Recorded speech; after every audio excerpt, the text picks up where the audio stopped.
Hello everybody and welcome back to another episode. Today I'm going to be real honest with you. I completely ran out of time to be able to put together a full episode. At the moment I've got a few different projects coming up which I would love to tell you about, but unfortunately I can't just yet. But they are taking quite a bit of my time to get sorted and up and running. And also I had a week's holiday last week, so I didn't do any work during the week because it was my holiday. I also failed to prep beforehand and I didn't have an episode ready, so it's just meant that I've just run out of time this week. But I didn't want to leave you completely shorthanded without anything this week. And what I thought would be a really good idea is to go back to the old newspaper archives and to see if there's any stories that I haven't yet uncovered or looked into properly, or anything that was kind of in the seconds bin, as it were, if I couldn't find any more information out about it. So today I thought I'd just have a little look at those dead ends that I come up against quite often. So come and join me. And today we're going to explore the old newspaper archive, and we're going to have a look at a few stories which were just a little bit too short or didn't quite have enough information around them for me to make a full episode. So today's going to be a little bit of an omnibus of all those things that never quite made it into a full episode of Macabre London.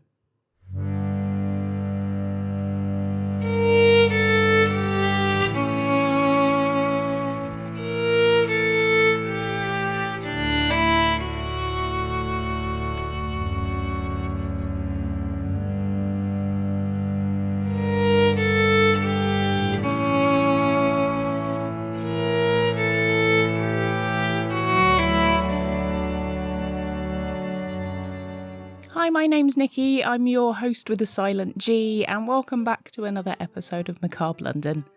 If you are new around here and it's your first time meeting me, then hello, nice to meet you, and thanks for dropping by. As I said in the intro, today's episode is going to be not as comprehensive as some of our usual ones. Then please take a look at some of my other episodes because there's plenty out there to choose from. In fact, I checked the other day and we've now got a ridiculous amount of videos on the YouTube channel, some of which, if you listen to the podcast, you may not have seen before. So maybe give that a look if you haven't already. And I would love it if you subscribe, whether that be on your podcast provider or on YouTube, and come and join us in the Ghoul Gang. I'd love to have you on board. Okay, so today we're delving into my favourite place for research, which is the British Newspaper Archive. And quite often when I'm researching for episodes, I find that some of the topics that I come across are just a little bit too short, or there's not enough research out there. And so I thought it would be really good fun to just have a look at a few of those for today. Now, the first of which, I'm just going to get my trusty iPad ready. This thing is absolutely ancient. Now, reading from these things is always good fun because sometimes they're really just not very well transcribed at all. And you'll be able to see that quite often, if you're watching the video here, you can see that actually they're really not transcribed very well. And quite often they're quite blurry and difficult to read. So hopefully we'll be able to make it through without too many problems. Now, this first one that I came across, I found it a little while ago now, and what first piqued my interest was I was researching for another episode, and I was looking back through old copies of the Illustrated Police News, which is one of my favourites because in there it's a lot of very strange, weird and wonderful stories, some of which I don't know if they're entirely true, because of course the press never lie. But they always have really good pictures, and it's something that I like to have a look at because I find that having those illustrations, even if it's something from near the time, is actually quite helpful to help me build a better idea of what was going on at the time, how things were in general for people. So when I'm researching for an episode, I don't always just read and research about the story itself. Sometimes I go off on little tangents and I do a little bit of research either side of the story to find out what else was happening in that month, and just so I can completely kind of get into the heart of it and so I can understand exactly what was going on in the general populace at the time. So this is one of those stories, and it's called Murder of a Boy by His Father at Hoxton. Now, apologies if you're watching the video version of this because I am going to be looking down quite a lot because I am going to be reading from my iPad, so apologies for that. Part of the following matter appeared in our 4th edition of last week, but it will be necessary for the better understanding of the case to subjoin the report of the prisoner's first examination. On Wednesday afternoon, the Clerkenwell Police Court was crowded to hear the examination of Richard William Walcott, a cabinet maker of 2 Crescent Place, Whitmore Road, Hoxton, who was charged before Mr. Cook with murdering his son, Thomas George Walcott, between 9 and 10 years of age, by drowning him in the Regent's Canal on the night of Tuesday. The prisoner is a thin, short man and seemed to treat the matter with the greatest indifference. Now, I'm not sure if it says here director or counsellor, because this bit hasn't been copied correctly, but somebody by the name of Alan of the Associate Institute for Improving and Enforcing the Laws of the Protection of Women and Children was in attendance on behalf of the Society. John Keith Pritchard, a lad about 16 years of age, said, "I reside at 10 Limehouse Fields. I am an apprentice and I do not know the prisoner. Last night between 8 and 9 o'clock, I was walking along the towpath of the Regent's Canal. I saw the prisoner kneeling down by the edge of the water under the New North Bridge. I passed on, and I did not take any notice of him until I turned round and saw him looking round in a strange manner. The prisoner then appeared to be picking up stones. Thinking his conduct strange, I went back and asked him what he was doing. Was he drowning a dog? And he said, no, there is a boy in the water. When I passed, I saw no boy in the water, but when I returned, I saw one, and he was near the shore. I pulled my coat off and tried to pull him out. The prisoner asked me if I could swim, and I said I could not. The prisoner said to me, he can't swim because his legs were tied. We tried to get him cut, but we could not. I got my handkerchief around the back of his head and pulled him nearer the shore. When the boy went under the water, I said to the prisoner, you had better go and fetch the drags. I did not hear any screams either before I passed the prisoner or when I went back to him. We got the drags and began dragging about when a barge came along and disturbed us, and by that time a police constable came up. As we were going for the drags, he told me that the boy was his son. I afterwards asked him how it was that his son came there. He said he had sent him for some sugar 2 hours before and had gone there to look for him. The prisoner had a pair of slippers in his hands, and he said they belonged to his son. He said the slippers fell off his son's feet as he slipped into the water. I'm not quite sure how he would know that if he didn't see him fall into the water. Police Sergeant Herbert Starramore, at least I think that's what it is. It's very, very blurry now. I don't know if you can see this at all on the screen, but it is very blurry. I am struggling to read it. Police Sergeant Herbert Starramore said, I was on duty in New North Road last night about 10 minutes past 9. I saw a mob of persons on the bridge, and from what I was told, I went to the lockhouse on the towing path of the Regent's Canal. The prisoner was there, pointed out to me as throwing his son into the canal. This morning about 6 o'clock I commenced to drag, and at about 8:15 I pulled the body of the boy up, which was taken into the boat by the last witness. The slippers produced, the prisoner pulled out of his pocket a piece of cord, some keys, and a packet containing ½ a pound of sugar. Police Constable Bradshaw said about 10 minutes to 9 last night I was called to the lockhouse and was told that a man had thrown his son into the canal and drowned him. The prisoner jumped up from a seat and said, I am the man, and if you go down there, pointing to the water, you will find him. George Jeffrey of 2 Crescent Place, Whitmore Road, said, I know the prisoner by the residing in the same business as I do. I know his son, Thomas George Walcott, and I have seen his dead body at the dead house. I believe the boy's mother is dead and that the prisoner is married again. Ooh, the plot thickens. Mr. F.J. Backnell, surgeon of the North Division of Police, said, I was called this morning to the dead house of St. Mary's, Islington. I saw there the dead body of a boy apparently about 9 years of age. He had evidently been dead from 8 to 10 hours. I cannot speak positively to the cause of death, not having made a post-mortem examination, but the body appeared to have been in the water. The present appearance is that of death from drowning. By Mr. Cook. I did not observe any external marks of violence. The body was well nourished. Now, what's happened here on the print is that it's got very smudged and it looks like another piece of newspaper has been put on top of it and then it's got other print on it, so it's a little bit difficult to read here. So I'm going to do my best to try and put together something from what's left in these little smudgy bits of ink here.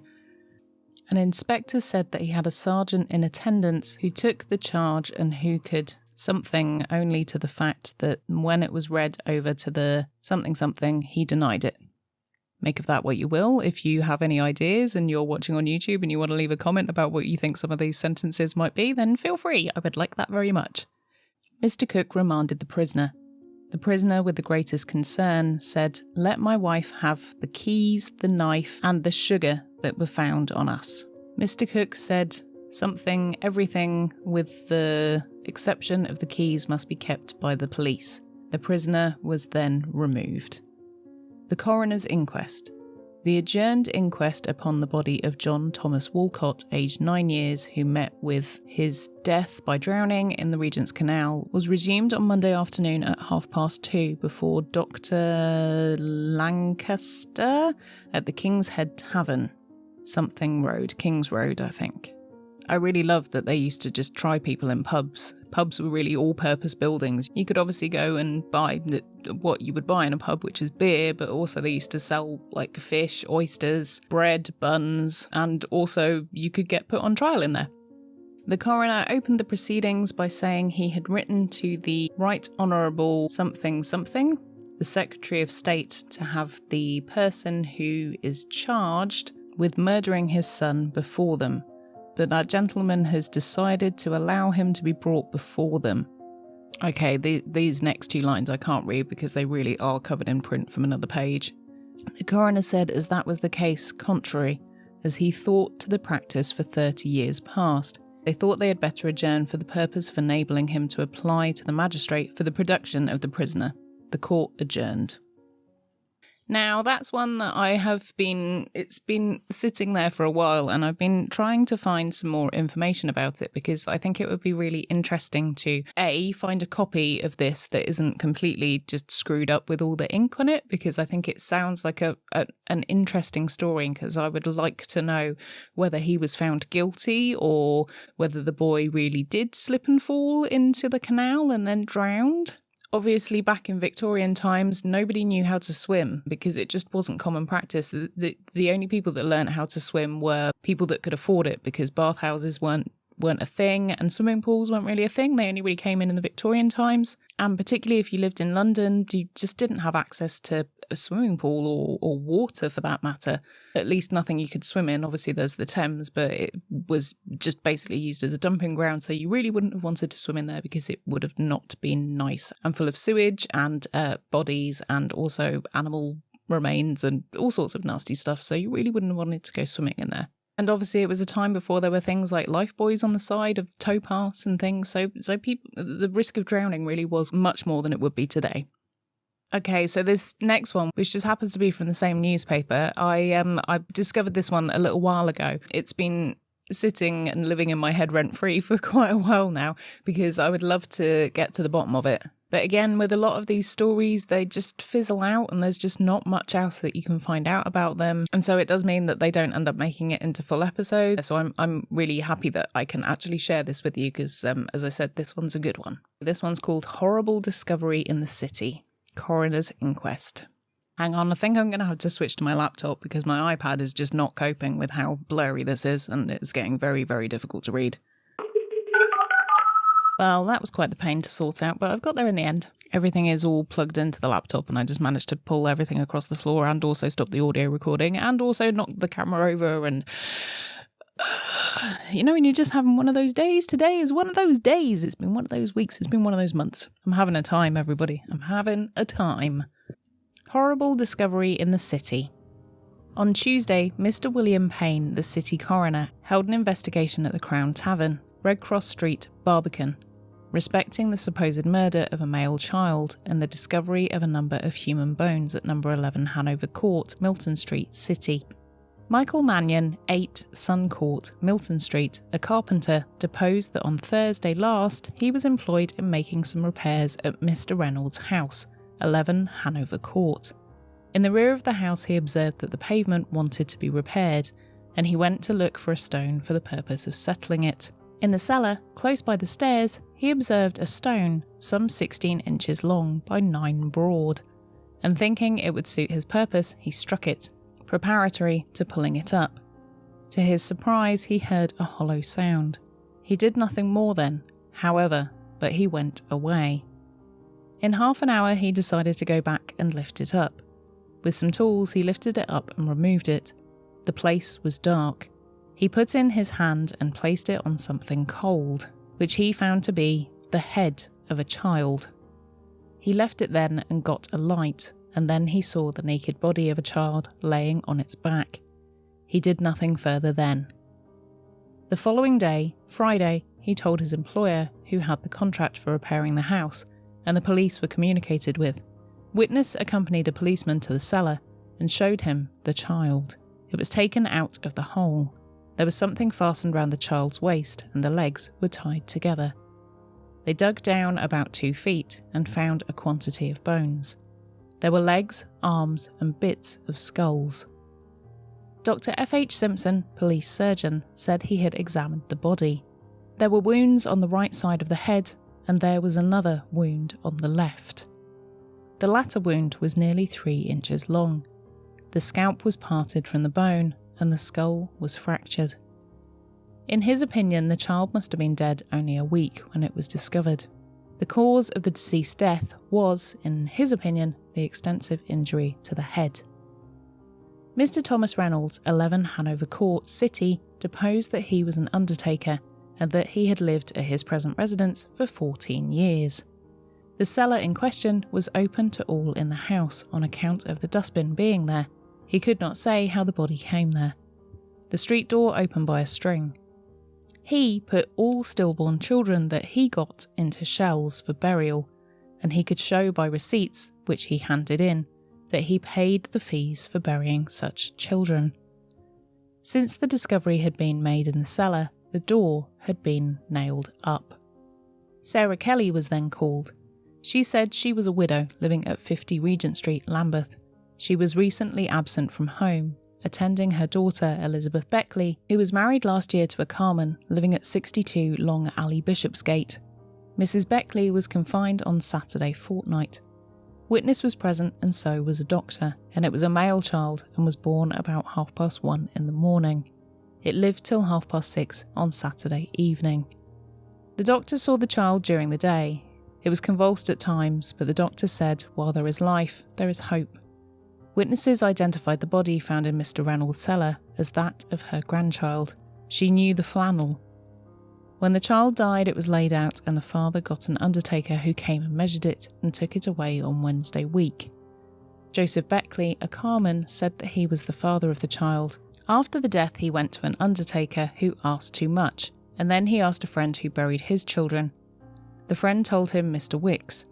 He went to Mr. Wicks, who sent him to Mr. Reynolds, to whom he then went. Mr. Reynolds was not at home, he was in a public house. Witness told Mr. Reynolds that he had a child dead that he wanted to get buried. "Do you want to make a funeral of it?" Mr. Reynolds asked. Witness said, "No, I'm only a poor man and my money ain't much." "Well," said Mr. Reynolds, "I'll do it without a funeral for 11 shillings. On the Wednesday, while Witness was out, Mr. Reynolds took away the body in a shell. Witness got a receipt from him as follows. Received of Mr. Beckley 11 shillings for the expenses of his child's funeral. March 13th, 1868, T. Reynolds. Joseph Falk, detective of the City Force, said that he went to number 11 Hanover Court and in the cellar he found a hole. It appeared to have formerly been a sort of well, bricked round and filled up. He had it dug out and discovered a quantity of pieces of skulls of children.